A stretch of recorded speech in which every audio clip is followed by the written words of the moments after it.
ไอ้น้องมาจะขู่สุคนเด้อน้องบอลสวยสวยป้าคือเนาะเบิ่งพี่น้องพี่อ้ายคอยกับอ้ายคอยไอ้เพชรจะมีอาชีพใหม่นะเบ้อ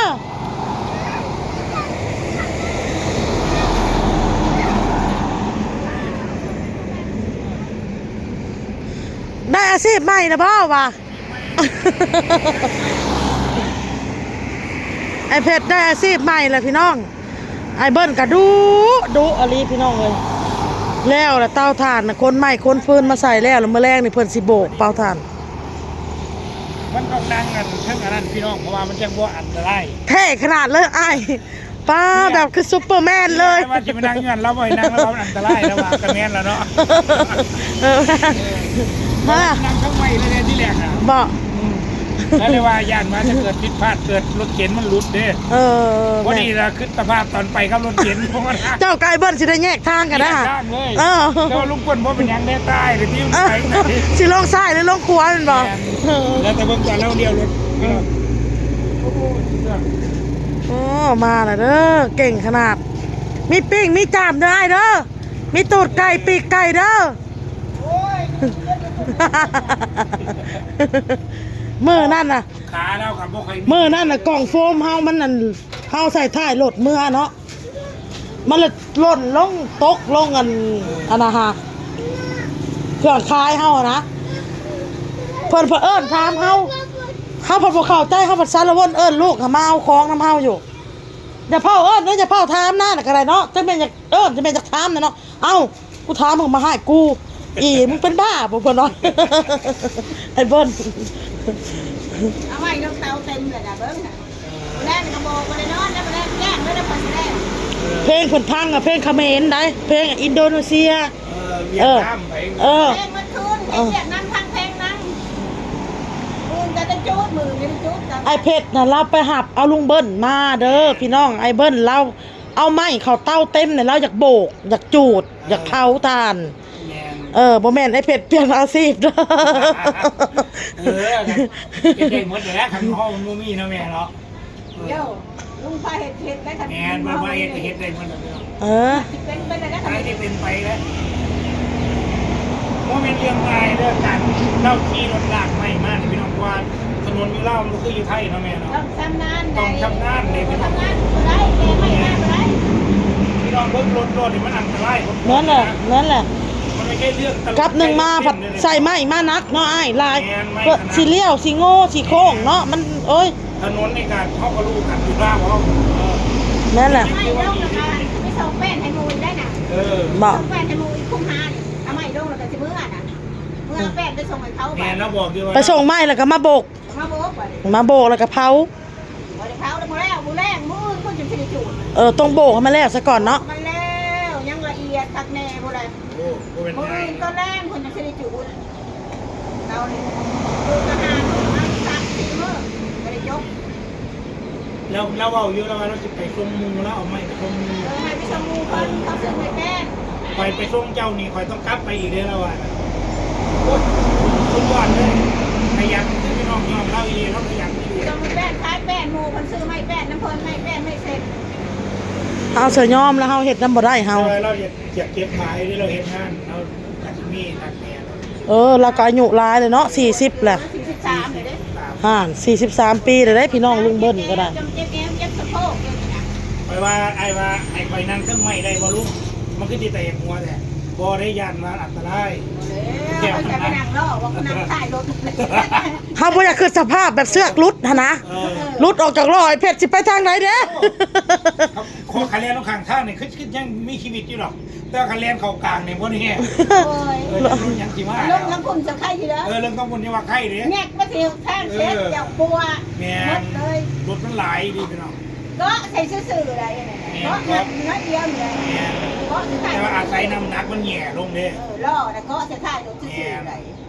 แต่ว่าแรงกดของมันเนี่ยมันแน่นเลยล่ะแรงกดจากน้ำหนักของไม่มันดันลุกใช่บ่มันน่ะระวังมันหนีบเวลามันเลี้ยวอะไรต้องลุกขึ้นเลยเสียว มันงัดดากเลยมันเอาลูกๆเดี๋ยวมันงัดดากก่อยลุกขึ้นเลยแต่มันหวาดเสียวแม่คิดว่าบอกว่าเวลาเลี้ยวหรือไม่มันบ่ได้ไปมันก็ตรงคือเอาได้มันต้องหักแบบนี้ มันสิหนีบดากเลยเนาะย่ามันหนีบไปแล้ว เราให้นักมาที่นี่ใส่ให้นักนี่ หนีบดากกันเนี่ย ป้าหนีบดากเนี่ยเขาคิดว่าชิ้นรุดไปแล้วพี่น้องเลยมันหนักโอ้ยขอโทษหลายๆ FC ขอยอยากหัวบอกกันหนีบดากกันแน่หนีบบนเเนี่ยตีไม่อยากเป็นสภาพเลยหนีบไม่ห้ามในกระจกเลยนะโอ้ยเอาญาติในเพชรตาโลอยู่เอาญาติตาข้างอยู่พี่น้องคลิปนี้กับเบ้านัวหัวม่วนกันกับพี่อ้ายพี่น้องกับป้าเนาะเจ้าในไทยว่าตอนได้นางว่านะเห็นคนที่มาคนได้ก็ว่าคนไทยก่อนนอนคนว่าอะไรผมเป็นคืออันนั้นได้มาแล้วประมอนมาแล้วไอ้ก็ได้เอาไม้นั่นไปไอ้ก็ได้เอาไม้ยังเขาเที่ยวฟรีไอ้ไปบอกเขาเอาไปไปแล้วไปที่ไทยมันลืมมันเห็นว่าไรเนี่ยมันสักจับไปซื้อได้เลยหนึ่งพวกขึ้นพ่อนะแต่คนมาพี่ไปแก่ไม้มาเผาถ่านกับลุงเบิ้ลเนาะไอเพชรสุดไปแก่ไม้มาไปหับลุงเบิ้ลแล้วก็แก่ไม้มาพี่น้องเลยแก่ไม้มาเผาถ่านกับลุงไอเพชรเราสิได้อาชีพใหม่เลยพี่น้องเลยสิมาเผาถ่านทำธุรกิจเห็ด2 เตาเลยเตาหนึ่งไอเพชรเตาหนึ่งไอเบิ้ลมันนี่โอ้คำนั้นการมันได้เงินเนี่ยพี่น้องเผาถ่านลุงเบิ้ลเผามานี่ออเดอร์ให้แม่เนี่ยจนบ่ทันว่าแต่จกไปส่งลูกค้าแล้วบ่ทันเลยนี่เนี่ยเขาไปดังเศร้าสอบอย่างนี้เขาบอกขายเขาค้างขายบ่เขาบอกขายเขาไปดังเขาว่าตัวเขาจะได้ขวัญเตานี่จะมือใดน้องเดี๋ยวบอลไปลูกไปเบิ่งน้องไว้พี่ใหญ่พระว่าวกันเผื่อกันมานั่งทางเลยพี่น้องเลยครับนั่นแหละพี่น้องเลยว่าวนัวหัวหมอนคลิปนี้กันเนาะบรรยากาศงานแรงว่าหยอกเรื่องที่มัดล่อใส่ท้ายรถว่าเวลาสิเลี้ยวสิโง่อ้ายก็ต้องเงื้องดากขึ้นเปิ่นว่ามันเสียวแม่เปิ่นว่ามันเสียวแม่ว่ะเสียวแล้วครับมันยากมันหนีบเลยนะความรู้สึกเลยล่ะชื่อตัวนี้แล้วอันนึงถ้าเพชรกันขี่รถจะแก่ล่อพื้นมานำลุงเบิ้ลปวดป้ายเลยปวดป้ายเลยปวดป้ายกินเลย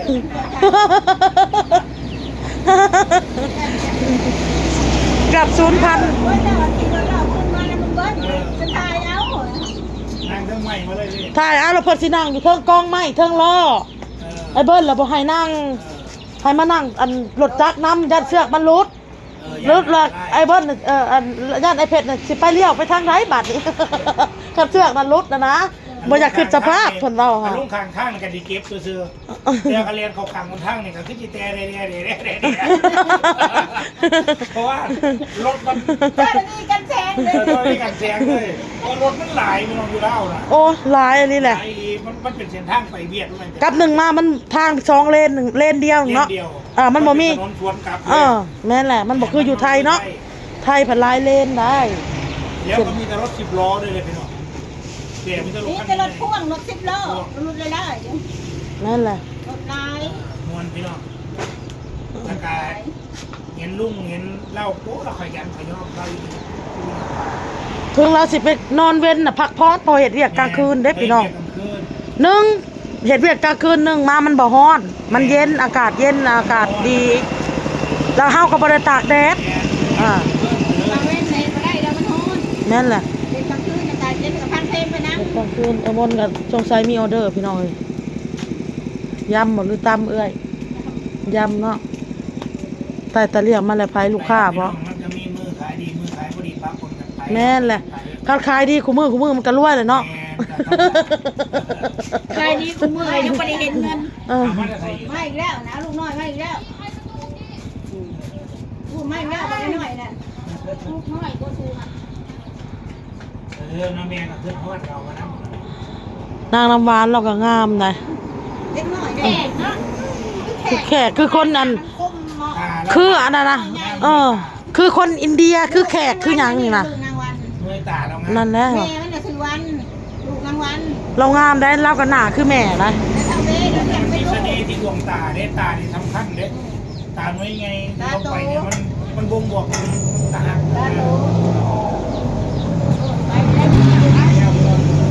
มาแล้วได้บัดนี้มาแล้วเมื่อแล้วสิเมื่อแล้วบ่ แม่เสือไปแปะไปส่งเขา เสือแปดมาส่งเขา คนนั่นยังไงพี่น้องมือไอ้นั่นก็ควันไม่ไม่ไหวนะเวลามันเที่ยวนะไปยังรถไม่ได้ บอลได้เพิ่นนั่งค่ะ ทำไปได้พี่น้องบ้านเที่ยว เออเด้อ้ายนะนั่งนี้พี่น้องเลยไอ้เพชรน่ะเวลาเลี้ยวผัดมันสิไปส้นพุ่นเบาะบัดนี้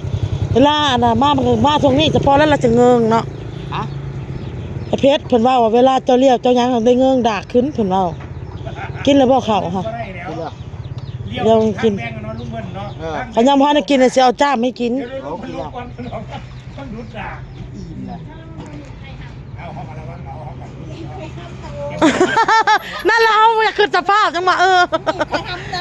หนีบดักแค่นี้เขาว่าหนีบมันมัก ที่แรกว่ากินนั่ง โอ๊ยมาว่าเอาย่านตาข้างอยู่อมนเลย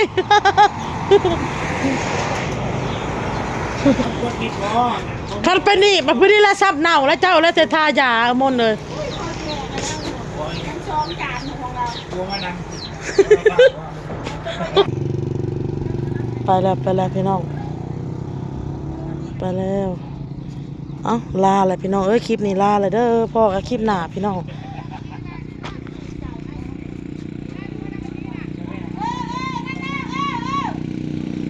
เออ